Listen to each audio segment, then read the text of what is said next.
Lá no começo das aulas de hoje eu falei para vocês que o Dom Pedro I ele tinha 3 grandes desafios quando se declarou independente de Portugal, no dia 7 de setembro.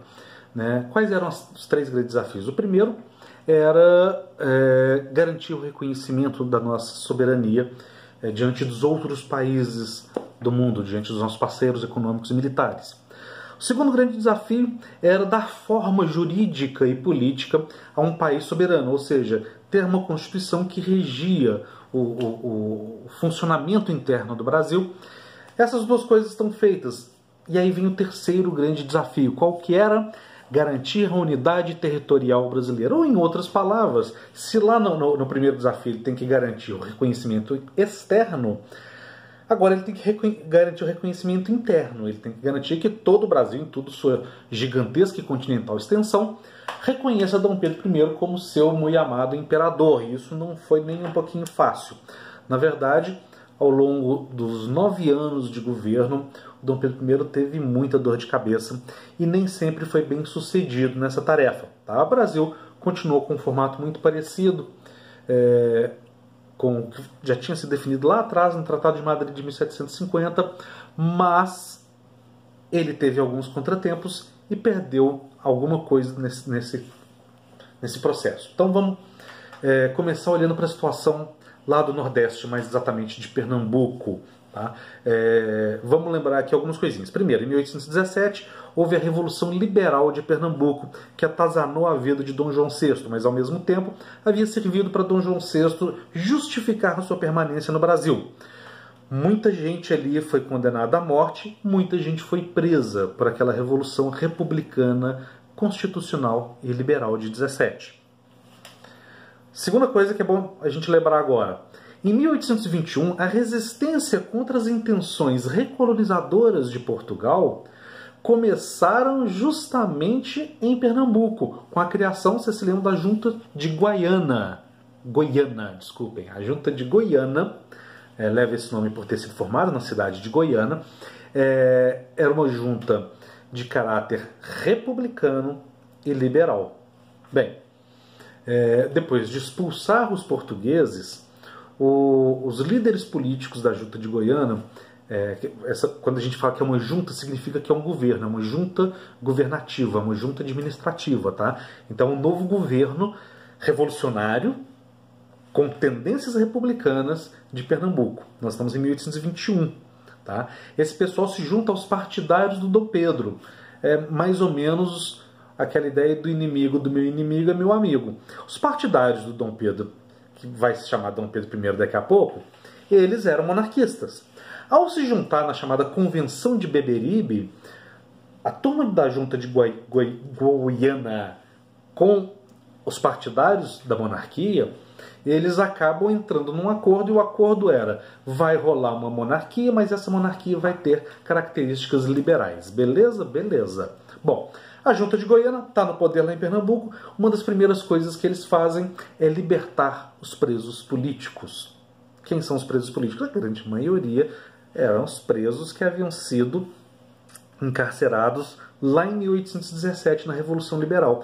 Dentre eles, 2 nomes chamam a atenção: Manuel de Carvalho e o Frei Caneca. Bem, e aí o resto é história, o resto vocês conhecem.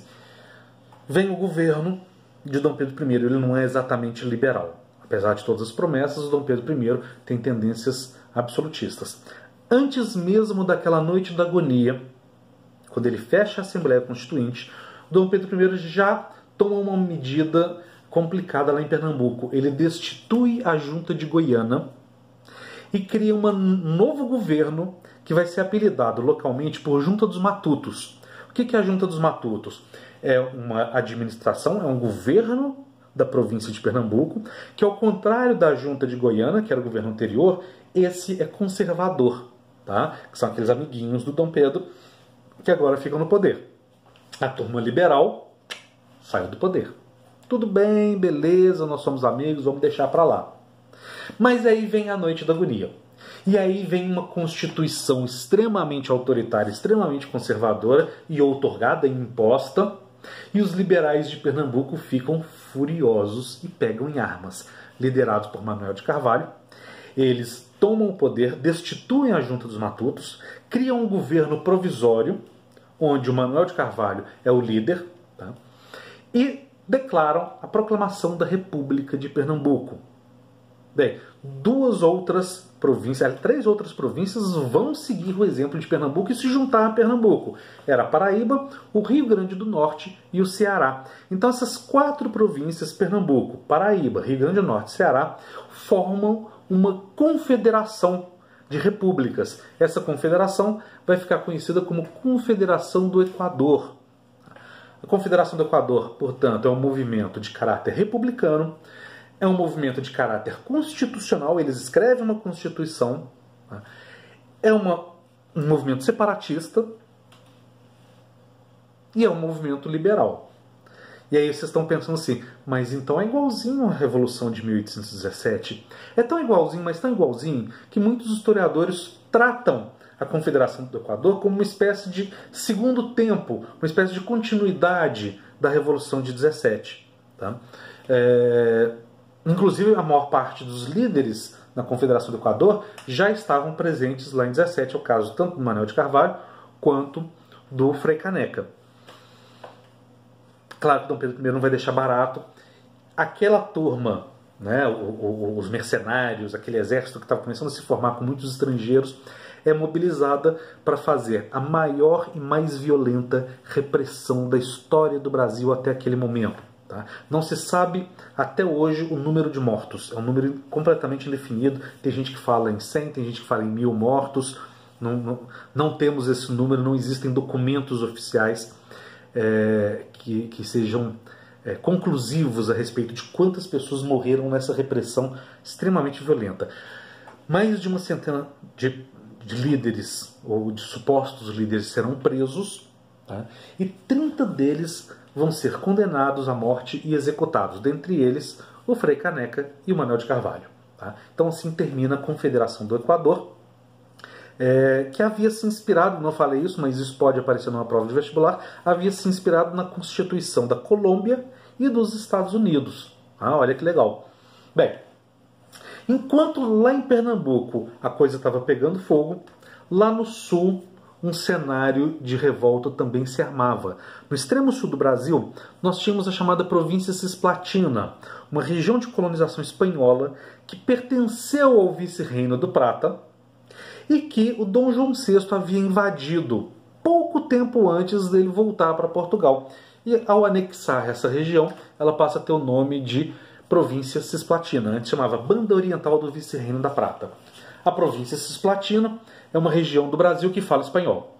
Tá? E esses caras não estão nem um pouquinho afim de ser parte de uma monarquia de origem lusitana, quando os seus hermanos vivem em repúblicas liberais. Então esses caras pedem ajuda à província de Buenos Aires, que manda exércitos, e lá eles declaram independência do Brasil. Tá?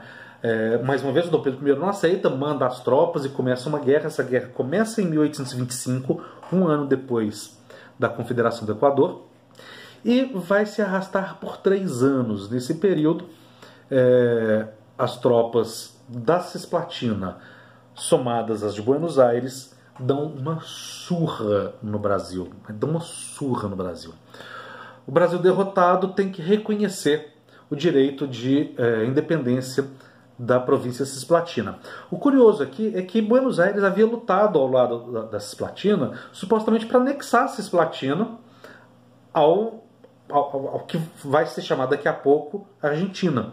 Mas nesse momento Buenos Aires passa por uma crise econômica muito grande e eles desistem da província Cisplatina. Então os líderes da guerra lá na Cisplatina, eles decidem fundar uma república separada da Argentina, que vai se chamar República do Uruguai. Curiosamente, eles usam a palavra oriental, numa referência ao antigo nome deles, que era Banda Oriental do Vice-Reino da Prata. Então, se vocês procurarem aí, sei lá, Wikipédia, qualquer coisa, vocês vão ver que o nome oficial do Uruguai é, até hoje, República Oriental do Uruguai. Antes que vocês perguntem, não existe uma República Ocidental do Uruguai, só existe um Uruguai, que é a República Oriental do Uruguai. No próximo vídeo, nós vamos falar do fim do governo de Dom Pedro I, tá? O fim do primeiro reinado, que foi um fim muito melancólico, e nós vamos ver isso daqui a um minutinho. Espero vocês lá.